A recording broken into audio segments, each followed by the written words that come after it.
त्यापैकी आपण अंडरग्राऊंड केबलिंगचं काम सुरू घेतलेलं आहे.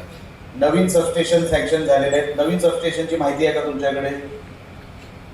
जे नवीन आता प्रस्तावित आहेत ते सबस्टेशन आपल्याकडे त्याची माहिती आहे का?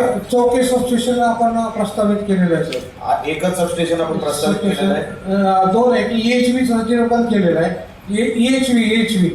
EHV सबस्टेशन आपण प्रपोज केलेलं आहे. आणि चौक्याचं जे आहे ते 3.5 कोटीचा प्रपोजल आहे सर, की त्याची जागा प्रस्तावित आहे. जागा मिळाल्यानंतर त्याचं सँक्शन आता टेक्निकल सँक्शनला गेलेलं आहे. मी आपल्याला सगळ्यांना माहितीसाठी सांगतो, आपल्याकडे मागच्या 10 वर्षामध्ये फक्त 4 सबस्टेशन आपल्या या मतदारसंघात होते. आता मागच्या वर्षभरामध्ये आपण आपल्या मतदारसंघासाठी म्हणजे कुडाळ मालवण मतदारसंघासाठी हे 5 वर्ष जेव्हा संपतील तेव्हा 11 सबस्टेशन आपल्या या मतदारसंघामध्ये उभे राहतील. आपण माहिती देताना अंडरग्राऊंड केबलिंगची पण दिली पाहिजे होती. जवळपास आपण सभागृहातलं आपलं जर मनोगत माझं जे काय मी ठेवलं ते आपण ऐकलं असेल, तर त्यानंतर बोर्डीकर मॅडम जे आता ह्या खात्याचे राज्यमंत्री आहेत, त्यांनी आपल्यासाठी 450 कोटीचे जे काही तरतूद आहे ती करून दिली आहे. हे आपल्याला चौकेपासून जे काय कसालला जे काय काम चालू आपल्याला जे दिसतंय तो त्याच कामाचा भाग आहे. ते डिटेल पण तुम्हाला द्यायला पाहिजे होतं.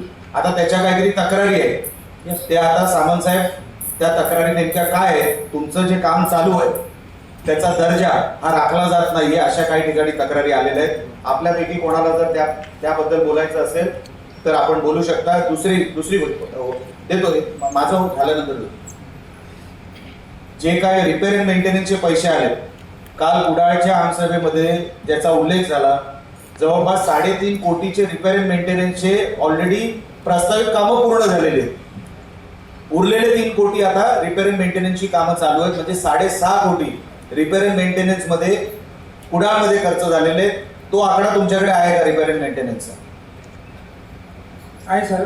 द्या मग. मालवण तालुक्यासाठी जवळजवळ 3.25 कोटीचा काम झालेलं आहे सर. आता कुठलं काम झालं? आता जसे मेंटेनन्स सर. 25-26 म्हणताय तुम्ही? हा, आताचे 25. बघा रेकॉर्डवर बोलताय. हो यस सर. याचा क्रॉस चेक होणार. Yes sir.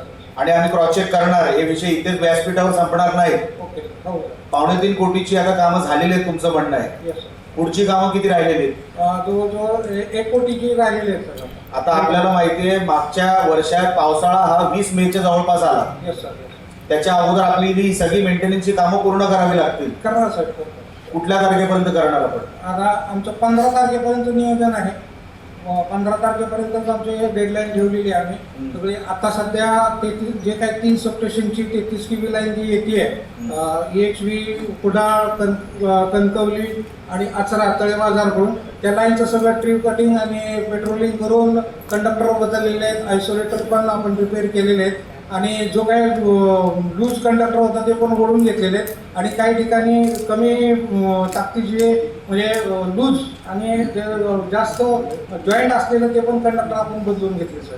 त्याच्यामुळे ती यादी जी आहे तुमची ती सगळी यादी आमच्याकडे द्या. Yes sir. आम्ही ते पेपरमध्ये जाहीर करणार आहोत आम्ही काय काय केलं ते. यस. आणि 15 तारखेच्या अगोदर मेंटेनन्सची सगळी कामं पूर्ण झाली पाहिजे. म्हणजे जर पावसाळा जरी आला यावर्षी मागच्या वर्षासारखा तरी आपण तयार असलं पाहिजे. Yes sir.